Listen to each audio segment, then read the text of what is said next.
Wondrous worlds from past and future. It can be thoroughly articulated just how amazing the future is going to be in some ways. It takes less imagination to fuel paranoia about a future dystopia, sure, but still not a ton exceeding that to get excited for what's to come. If any minds half as brilliant as those in days past are nurtured in this future civilization, and assuming it doesn't all just annihilate in one blinding flash as the masculine collapses into the feminine and the world ends, we will either live to see or just barely almost live to see Westworld, basically, in real life. Just imagine half of the magic from the following worlds, but put into one fully immersive experience and unique world, something that your very biology is forced to believe is real, either due to being a physically cultivated world full of AI fleshbots, or due to it being a physically immersive subjective experience via 40 neurally connective coffins a la the Eye of Minds.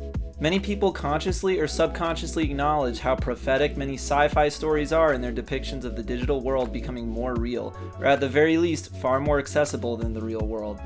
Whether it's the full-on Matrix or merely a Ready Player One style real estate problem, the result is the same. Sci-fi prophecies coming true, perhaps even being self-fulfilling or self-expediating, will cause fantasy novels to themselves be prophecies as well as tours into a mystical past.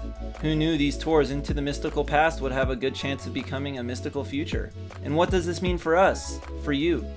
It means that unless you have a very, very good opportunity to enter the class of secret elites now, unless you have a pretty safe assurance of surviving into or bearing your children into an elysium of wealth to provide them with a torch of real creation, i.e. oppression, in the coming age, one of the most underrated power grabs of our time is the power grab of creating, loving, fermenting, and distributing your fantasy world.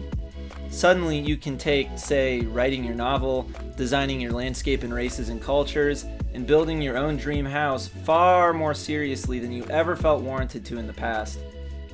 Sanity and reality itself will be the most prized wealth of the future, but that doesn't mean other types of wealth won't exist. Insofar as you assume that you or your buddies or the children of you and your buddies will be normal, average people, then one of the best investments you can make in this coming blob is that of your own experiential reality within said blob. It will be the closest thing to building reality itself that humans can have, only by giving up most of our souls and most of actual reality. In a hypermetro VR dystopia where we're all these frail soy boys tethered to the Matrix, the best you can hope for is having the best quality of Matrix guided under your own transtemporal agency.